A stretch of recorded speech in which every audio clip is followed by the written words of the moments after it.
Livro do profeta Naum, capítulo 1, versículo 7. Presta atenção. O Senhor é bom, é fortaleza no dia da angústia e conhece os que nele se refugiam. Vamos falar comigo? O Senhor é bom, é fortaleza no dia da angústia e conhece os que nele se refugiam. Há uma outra versão que vocês conhecem bem. O Senhor é bom, uma fortaleza no dia da angústia e conhece os que nele confiam.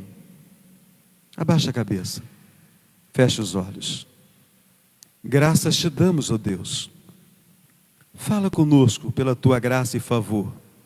Fala conosco por meio da tua palavra santa. Assim nós oramos e pedimos a tua instrução. No santo nome do Senhor Jesus. Amém. Irmãos queridos, eu quero introduzir a palavra dessa noite com uma história que é conhecida sob duas versões. Eu vou contá-la na versão que mais me agrada e eu considero a mais antiga. A outra versão eu penso que foi atualizada, contextualizada para a nossa época. A história de um navio que estava em alto mar, uma grande tripulação e também muitos passageiros.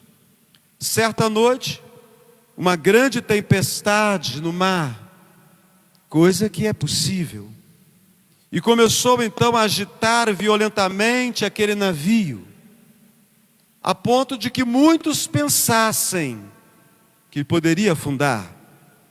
A tripulação e os passageiros, amedrontados e assustados com aquela situação, estavam em pânico. Um dos tripulantes, em meio a todo aquele tumulto, gritos de desespero, orações soltas ao ar, resolve ir até a cabine do comandante para ver se tudo estava bem, se tudo estava em ordem. E lá chegando, para surpresa sua, estava uma garota brincando tranquila e despreocupadamente. E aquele tripulante olha para aquela menina tão tranquila e diz para ela: garota, todos, inclusive as crianças da sua idade, estão muito apavorados e com muito medo dessa tempestade. Como que você está brincando tranquila desta maneira?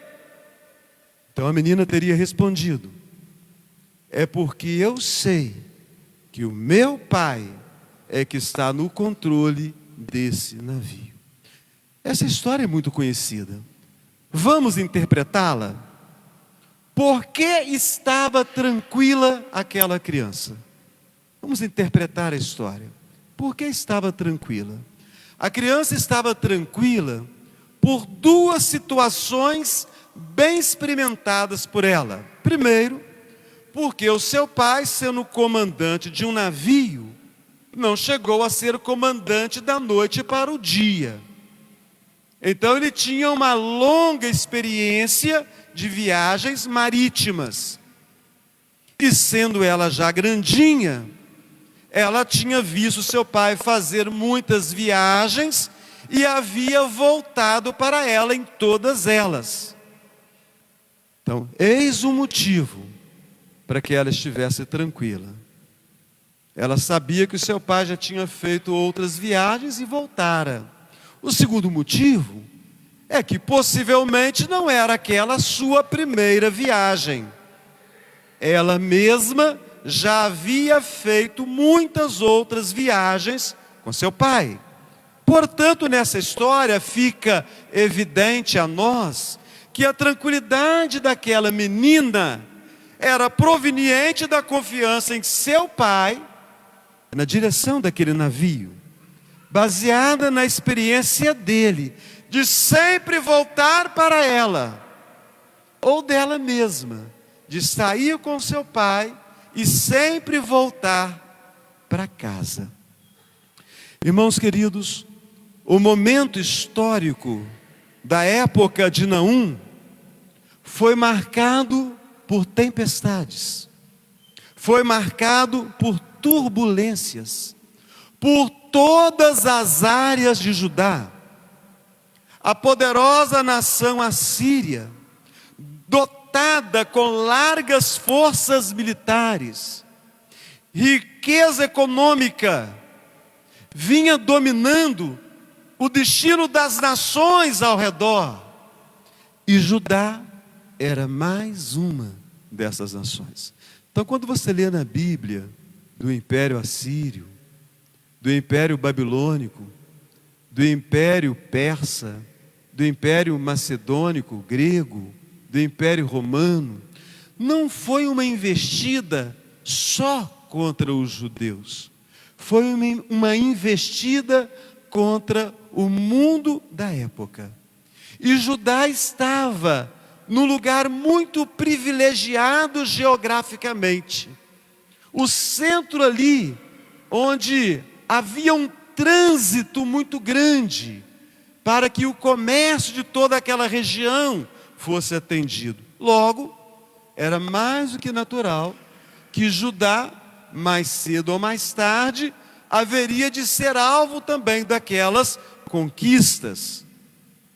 E a Assíria já havia levado nessa época, porque se nós estamos tratando nesse texto da queda da cidade de Nínive, então por esta época a Assíria já havia levado para o cativeiro o reino do norte, que se chamava Israel, e havia sobrado apenas o reino do sul, chamado de Judá.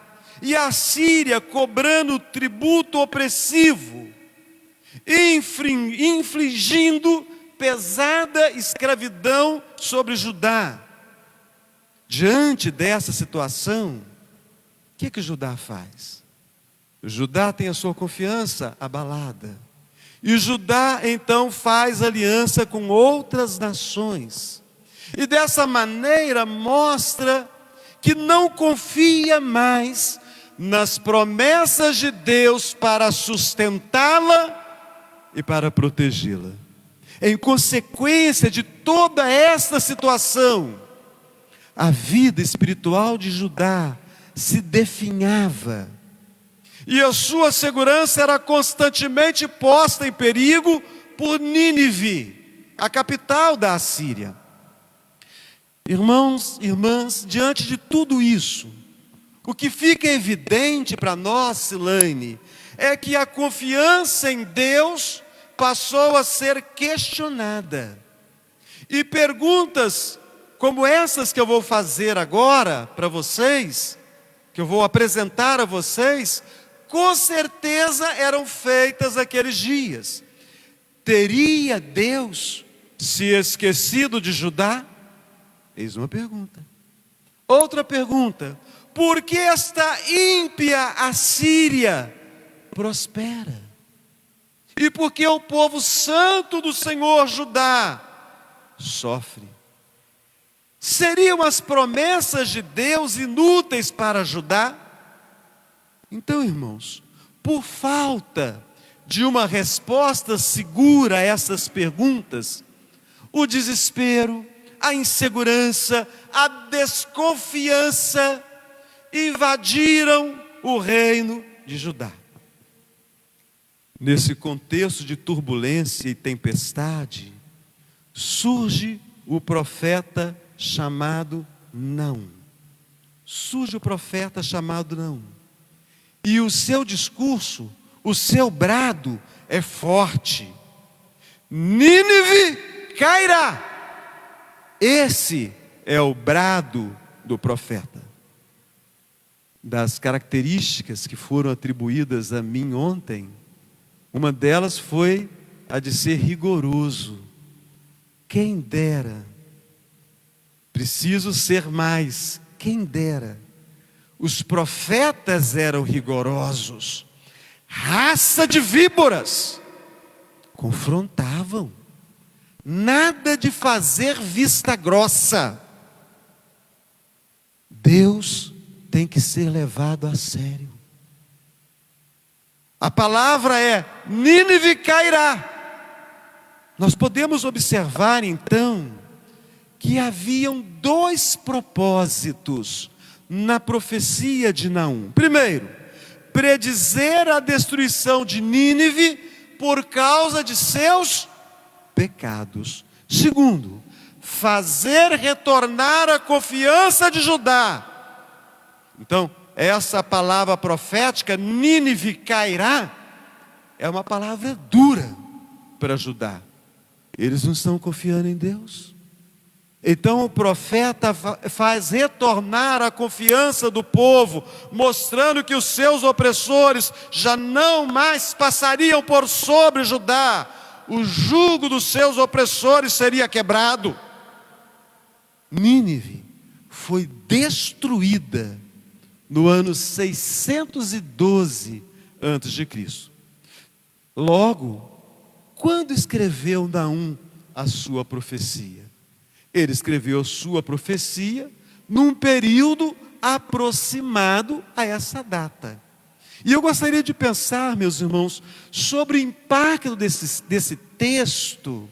O presbítero Manuel, que está aqui nos visitando, eu gostaria de pensar sobre o impacto desse texto hoje, para nós que estamos aqui reunidos, e para aqueles que estão em casa, acompanhando o culto, e para aqueles que hão de ouvir esta mensagem ainda nos próximos dias ou nos próximos tempos, né?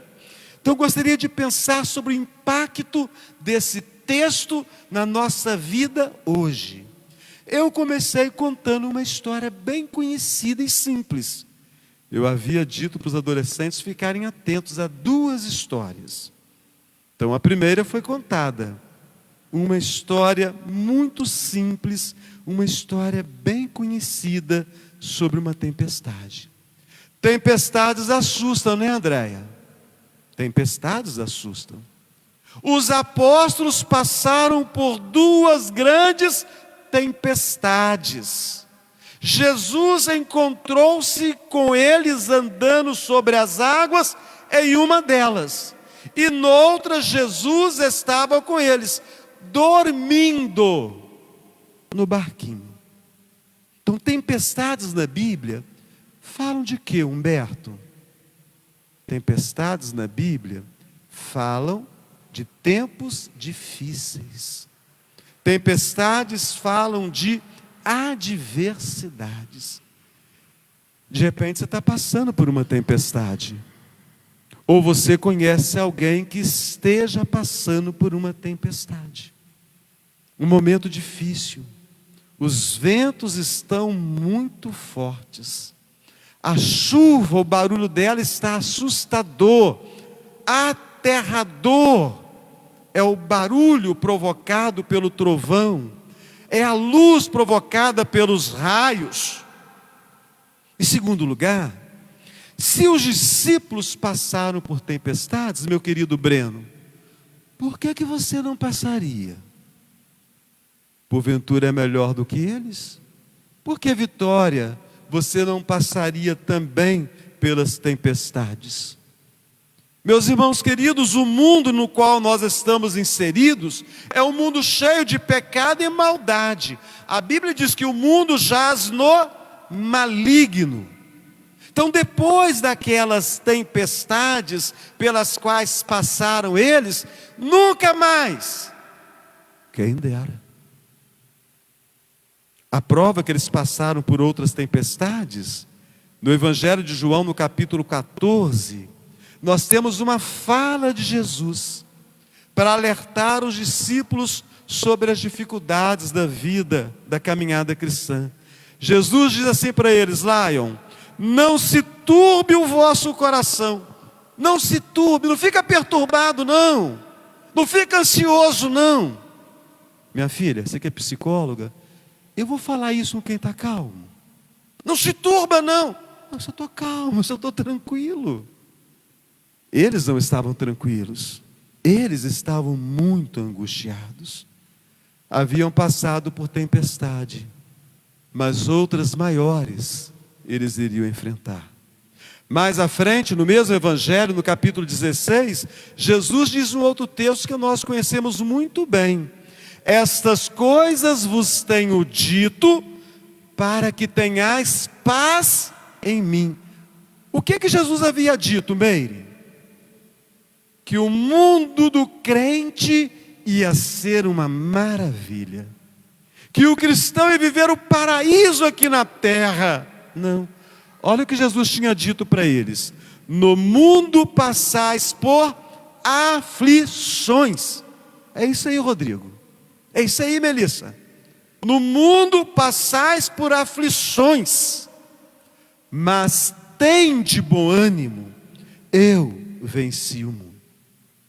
Então, meus irmãos, não há como dizer que não passaremos por outras tempestades na vida. O que nós podemos dizer acertadamente é que Deus estará conosco. Ah, mas eu estou tão afastado dele. Se isso acontecer, vai ser quando, como os discípulos estavam em alto mar, e Jesus havia se retirado para um monte a fim de estar orando. Se você sentir, Reinaldo, que está muito afastado dele, pela graça, Jesus virá até você para estender a proteção, para estender o refúgio. Então, meus irmãos, firmados nessas considerações iniciais, será que o tema fica difícil de ser percebido? Confiança inabalável. Vamos falar juntos? Confiança inabalável. A pergunta é: o que fazer para que a nossa confiança no Senhor seja inabalável? O que é que o grupo de música tem que fazer para a confiança no Senhor ser inabalável? O que você, professor de escola dominical, líder de sociedade interna, o que você, crente, membro da igreja, tem que fazer para a sua confiança no Senhor ser inabalável? Naum nos ensina algumas coisas. Esse livro tão antigo, por volta do ano 600 e pouco antes de Cristo, Naum está nos ensinando essa noite que nós precisamos ser lembrados de algumas coisas. Qual é a primeira coisa que eu preciso ser lembrado? O que é que o texto diz? O que é que o texto diz? Olha para o texto. Você está lembrado do texto que nós lemos? Está ligado? Está atento? Você lembra ainda o texto que nós lemos aqui? Você sabe que é Naum. Você lembra ainda o capítulo? Espero que sim. Você lembra o versículo? É o 7. O Senhor é bom. Vamos falar juntos? O Senhor é bom. Só vocês. Ah, então eu preciso ser lembrado que Deus é bom. Meus irmãos, bondade é um dos atributos de Deus, chamado de atributo comunicável. O que significa isso? Significa que esse atributo, ou essa qualidade de Deus, está presente também na vida do subcomandante Fernando. Está presente também na vida da professora Keila. Está presente numa certa medida na vida de cada um de nós que aqui adentramos essa noite.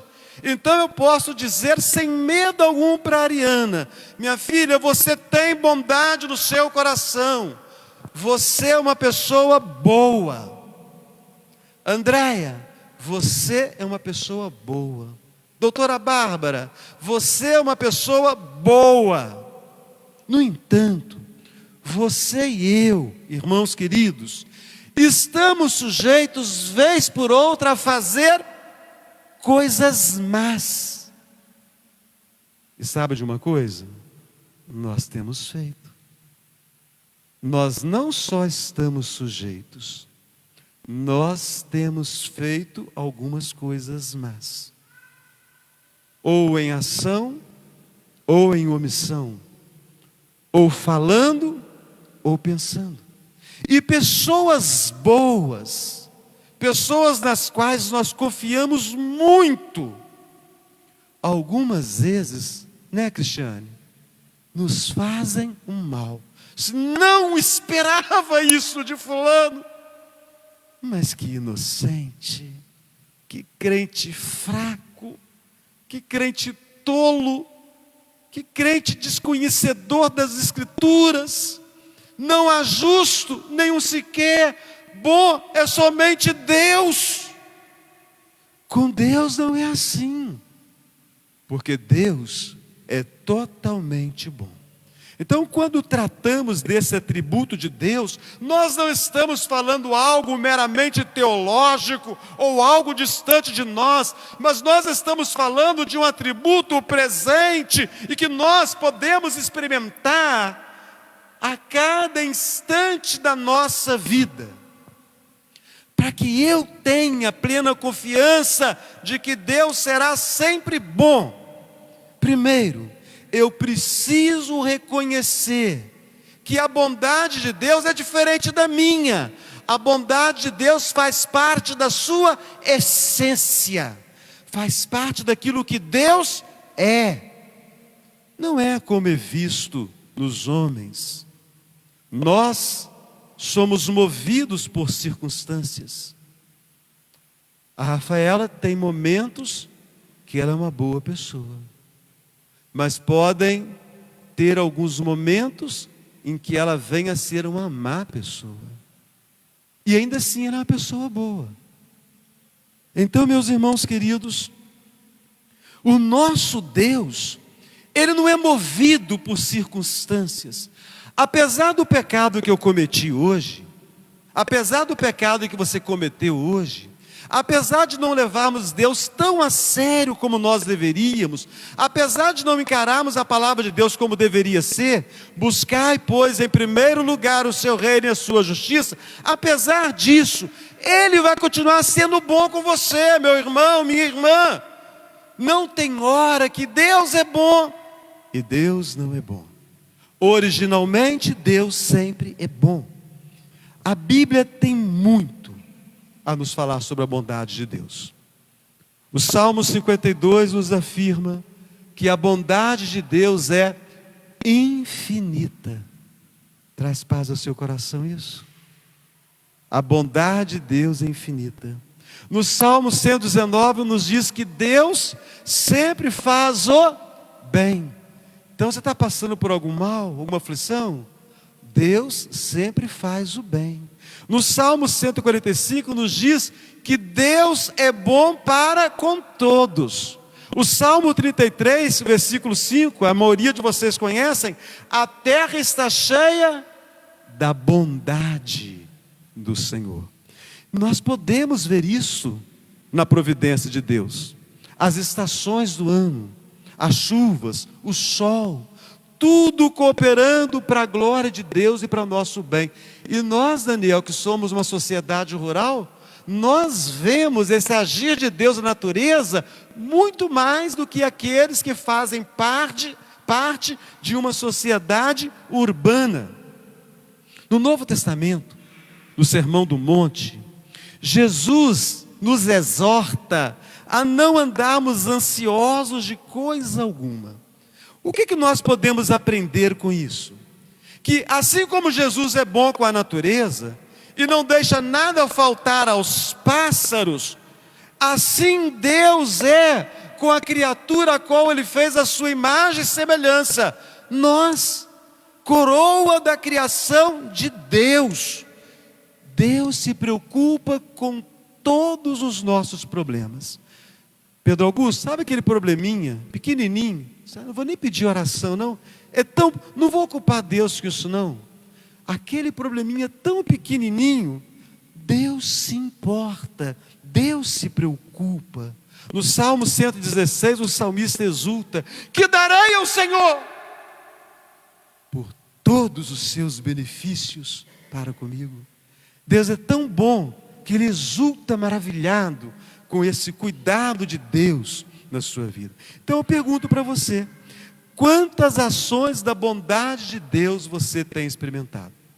Eu ontem completei 60 anos. Agora estou entrando no terceiro ciclo da minha vida. Ciclo de 20 anos, 20, 40, agora 60. Cada ciclo de 20 anos, né? Terceiro ciclo, né? Agora estou na terceira idade, considerada a melhor idade, né? Quantas ações de bondade. Eu fiquei pensando ontem, enquanto vocês falavam tantas coisas bonitas para mim, eu fiquei pensando, quantas vezes Deus foi bondoso comigo ao longo desses 60 anos. E você? Você parou para pensar nisso? Na bondade de Deus? É Vitor? Já parou para pensar? Não é Pedro Vitor? Já parou para pensar? Na bondade de Deus na sua vida, né? Vocês que são tão jovenzinhos ainda, né?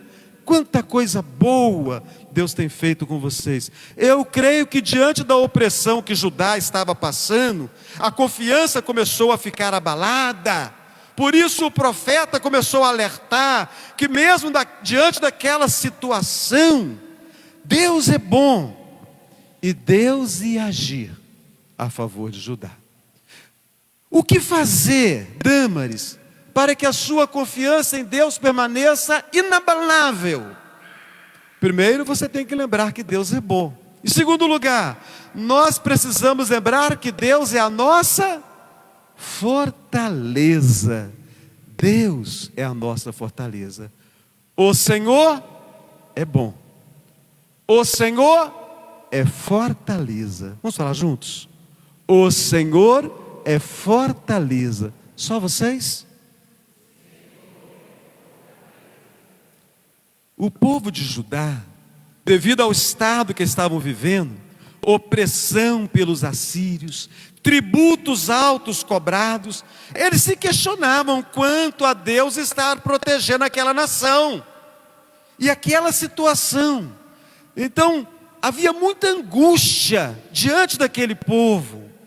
Mas irmãos, bastava que eles trouxessem à memória os grandes feitos de Deus a favor deles.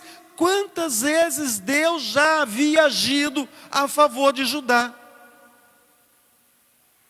Pedro, seria aquela a primeira vez que a Síria havia investido contra o reino de Judá? Não, muito bem, Pedro, respondeu de mim, não foi. Não foi a primeira vez. No segundo livro dos Reis, os capítulos 18 e 19, em casa você lê, né? Quando o rei Ezequias reinava, a Síria invadiu Judá e foi derrotada. Sabe por quê? Ezequias buscou o Senhor, e Deus, que é a nossa fortaleza, veio socorrê-lo e destruiu o exército assírio. E foi uma vitória tão esmagadora, Lívia, que está registrado para a gente da seguinte maneira: então naquela noite saiu o anjo do Senhor e feriu no arraial dos assírios 185.000. E quando se levantaram pela manhã, eis que todos eram cadáveres. Agora estão novamente sob a opressão da Síria. Deus há de mostrar-se fortaleza para o povo de Judá, quando o profeta Naum levanta a voz dizendo que Nínive será destruída e o jugo de Judá será quebrado. Quantas vezes, meus irmãos, no meu ministério, eu me senti ameaçado, perseguido, confrontado. E você na sua vida? Quantas vezes ao longo da sua vida você se sentiu ameaçado, perseguido, confrontado, sem ter para quem recorrer, não tem lado para onde fugir? Mas nós devemos ter em nosso coração a memória de que Deus é a nossa fortaleza. Eu e Deus somos o quê? A maioria. Eu e Deus somos a maioria. Você e Deus é a maioria. Aqueles que estão em Cristo são muito mais que vencedores. Paulo, escrevendo aos Romanos, ele faz a pergunta: se Deus é por nós, quem será contra nós? Vamos falar juntos? Se Deus é por nós, quem será contra nós? Com muita alegria, fala de novo. Então, meus irmãos, nós podemos dizer que nada que há de acontecer conosco, assim que nós saímos daqui, por mais difícil que seja, terá poder sobre a nossa vida, porque o Senhor é bom, é fortaleza no dia da angústia. Ao ler este salmo, Maria Elisa, nós somos remetidos ao livro dos Salmos. Ao ler esse texto de Naum, nós somos remetidos ao livro de Salmos. Esse texto de Naum é como se fosse um salmo para nós. Os salmos falam de Deus como fortaleza. O que eu mais amo é o 46. Deus é o nosso refúgio e fortaleza, socorro bem presente nas tribulações. Houveram alguns momentos na vida de Davi em que ele manifestou que Deus era a sua fortaleza. Eu selecionei 3 aqui, mas vou falar apenas um. No Salmo 144, Davi diz assim: bendito seja o Senhor minha rocha, que adestra as minhas mãos para a batalha e os meus dedos para a guerra. Misericórdia minha e fortaleza minha, alto refúgio meu e libertador meu, escudo meu, em quem confio. Ele me submete, o meu povo. Davi, rei guerreiro, ele reconhece que toda força vem de Deus, ele reconhece que toda vitória vem de Deus, ele reconhece que a sua fortaleza, aquele que o sustenta nas batalhas, não é o seu braço, não é o seu exército, não são os seus comandantes, é Deus. E essa verdade, ela ficou tão evidente na vida de Davi, ainda na sua mocidade, quando ele enfrenta o gigante Golias. E a Bíblia diz que ele vai contra o gigante com a seguinte fala: tu vens contra mim com a espada e lança, eu vou contra ti em nome do Senhor dos exércitos. Deus foi a fortaleza de Davi quando foi perseguido por Saul. Deus foi a fortaleza de Davi quando ele estava velho. Deus foi a fortaleza de Davi desde a sua juventude. Deus também, meu irmão, é a sua fortaleza. Confia nele. Eucilane, ele é refúgio para aquele que nele se refugia. E para nós encerrarmos aqui, o que fazer para que a nossa confiança no Senhor seja inabalável? Nós precisamos ser lembrados que Deus nos conhece. O Senhor é bom, o Senhor é fortaleza, o Senhor conhece os que nele se refugiam, ou o Senhor conhece os que nele confiam. Então o profeta Naum agora lança uma outra base para podermos confiar no Senhor. Esta base é a onisciência. Ele nos conhece, Ele sabe cada detalhe da nossa vida. Nós podemos confiar no Senhor, foi Ele quem nos fez. E Davi, ele fala sobre o conhecimento que Deus tinha dele com muita propriedade. E aí ele usa um salmo, o salmo que o Sr. Jame gosta de recitar, de falar de cor, né? Quando ele vai fazer uma oração, ele gosta de recitar este salmo, né? É o salmo de número 139. Senhor, tu me sondas e me conheces, tu formaste o meu interior, tu me teceste no seio da minha mãe, no teu livro foram escritos todos os meus dias, cada um deles escrito e determinado, quando nenhum deles havia ainda. Versículo 1, versículo 13, versículo 16. Você parou para pensar sobre a importância do conhecimento de Deus a seu respeito? Thomas, já parou para pensar nisso? Dona Madalena, já parou para pensar nisso? A importância do quanto Deus a conhece. Isso é maravilhoso demais. Deus conhece a minha estrutura. Deus sabe o quanto eu posso suportar. Seja nas tentações, seja nas aflições, nos trabalhos, nas emoções. Por isso, eu sei de uma coisa que a Bíblia diz: que Ele jamais vai permitir que chegue até mim coisas que sejam acima da minha capacidade de suporte. Então eu gostaria que você pensasse em algumas coisas. Primeiro, pensemos no pecado. O que a Bíblia diz sobre o pecado? Esse grande mal que pode nos derrubar, que pode nos abater. Não arranca a salvação não, tá? Uma vez salvo, salvo para sempre. O que Jesus conquistou é para valer. O diabo não tem poder para arrancar da mão de Jesus o que ele conquistou, não. Uma vez salvo, salvo para sempre. A professora hoje pela manhã ensinou isso bem claro para vocês. Mas um crente pode perder a alegria da salvação.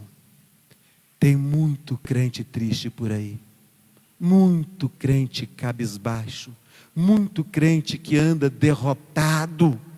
Meus irmãos, nada de nos deixarmos abater, desanimar por causa do pecado. Vamos nos esforçar mais na nossa luta contra o pecado. Deus é fiel. Não permitirá que você seja tentado além das suas forças. Não, esse pecado é maior do que eu. Quantas pessoas dizem isso?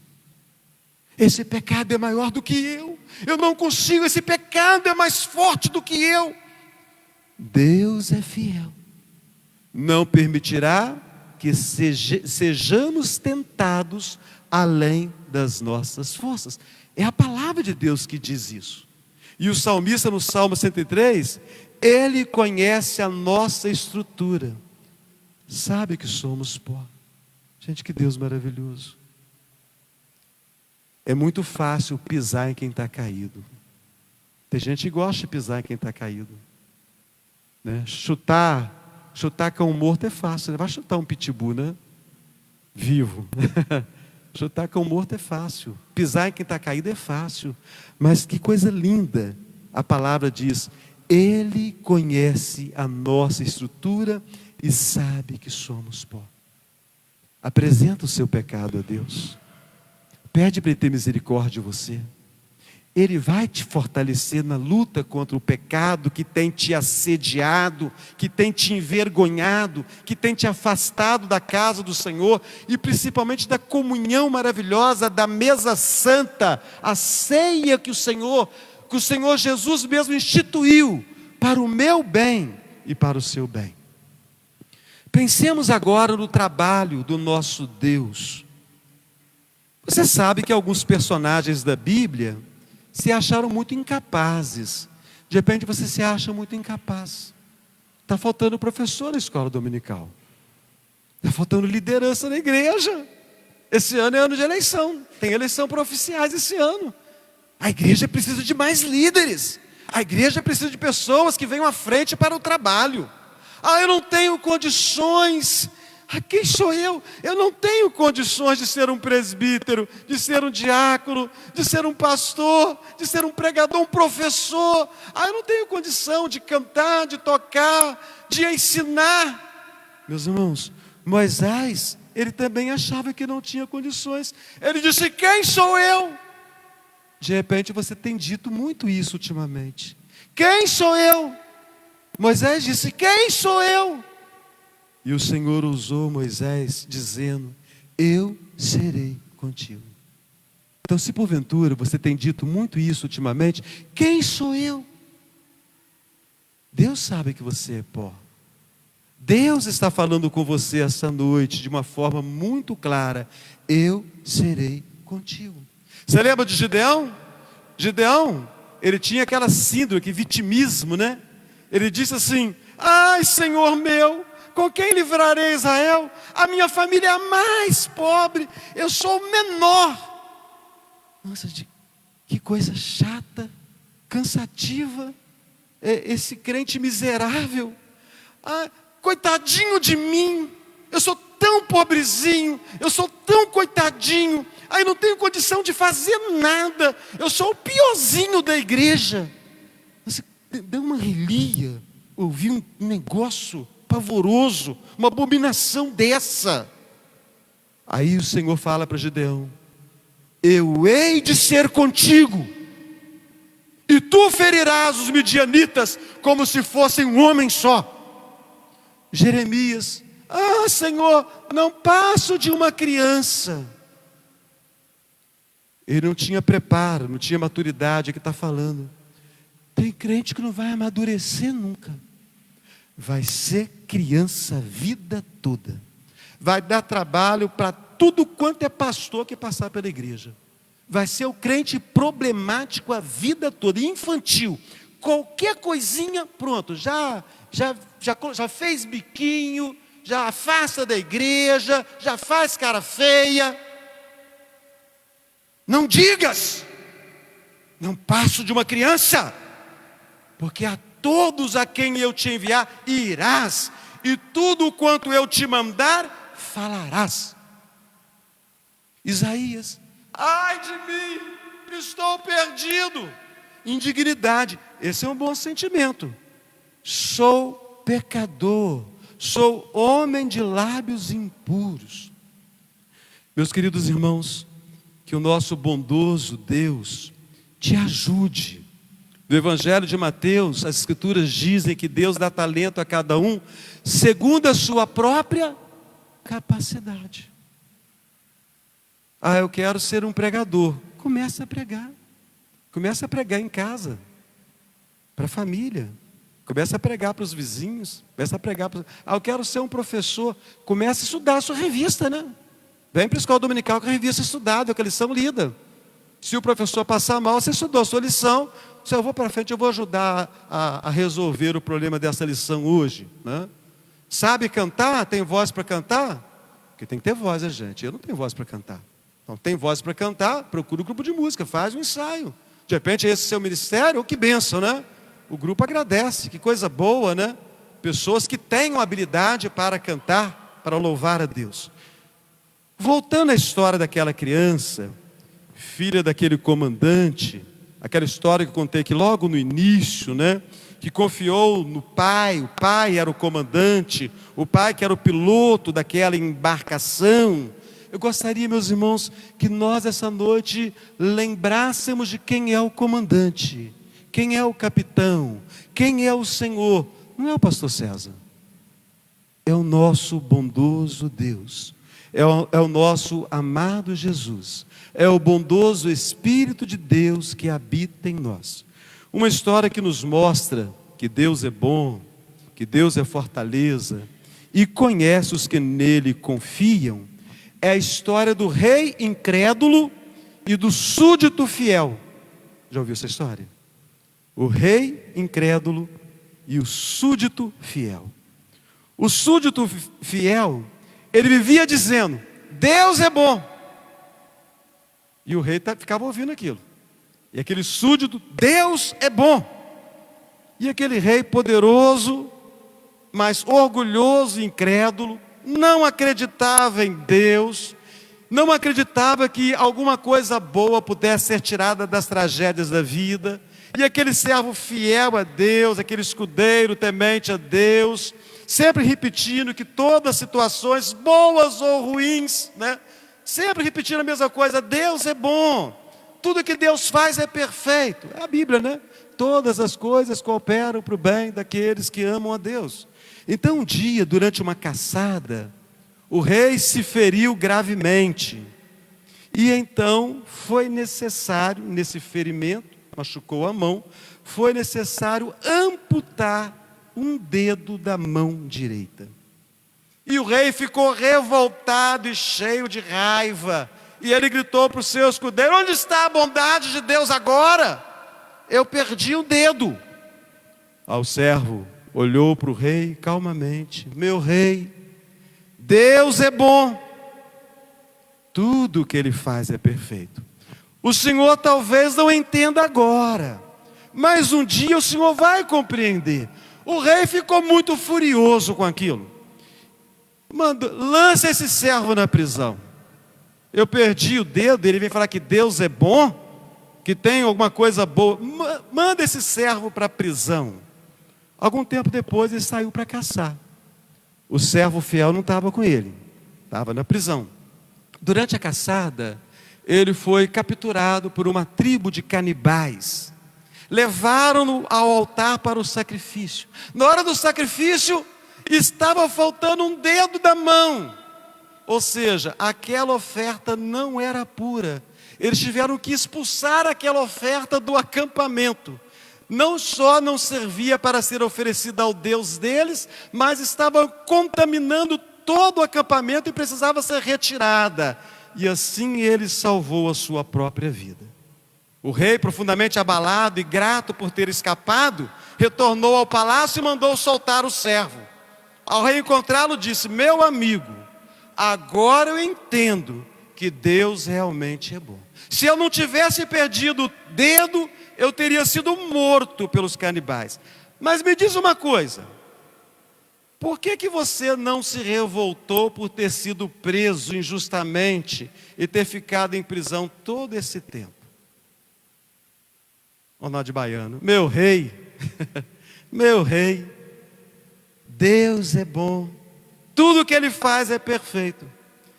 Se eu não tivesse sido preso, eu estaria contigo, com os meus 10 dedos, eu seria oferecido no seu lugar. Deus é bom o tempo todo. Presta atenção, Deus é soberano.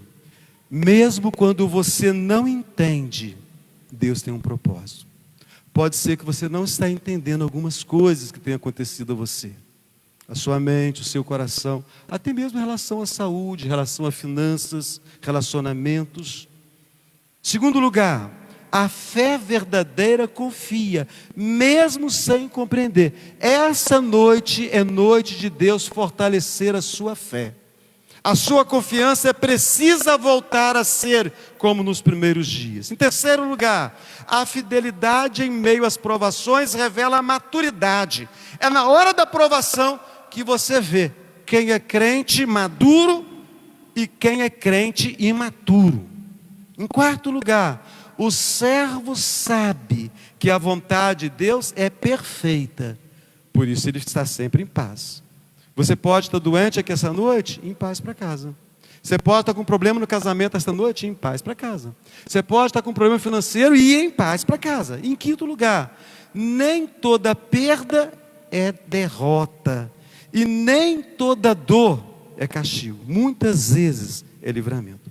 Eu não posso esquecer, o Senhor é bom, é fortaleza no dia da angústia, e conhece os que confiam nele. Irmãos, vamos ficar em pé. O Senhor é bom, é fortaleza no dia da angústia, e conhece os que nele se refugiam. Ó, Deus te conhece, tá? Refugia-te nele. Confia no Senhor. Entrega o problema, a angústia ao Senhor. Sai daqui essa noite em paz. Sai com paz no seu coração. Sai sem mágoa, sai sem tristeza, sai em plena paz aqui essa noite. Bondoso Deus, graças damos a Ti. O Senhor é maravilhoso, o Senhor é bom, o Senhor é fortaleza, o Senhor nos conhece profundamente. E o que nós mais precisamos, ó Deus, é de que a nossa confiança em Ti seja inabalável. Porque as tempestades vêm, e nós muitas vezes passamos pelas tempestades, nos esquecendo que o Senhor está presente. E se nós estivermos tão afastados, não precisamos temer. O Senhor há de vir ao nosso encontro, e vai derramar a Tua bênção, vai derramar o Teu favor.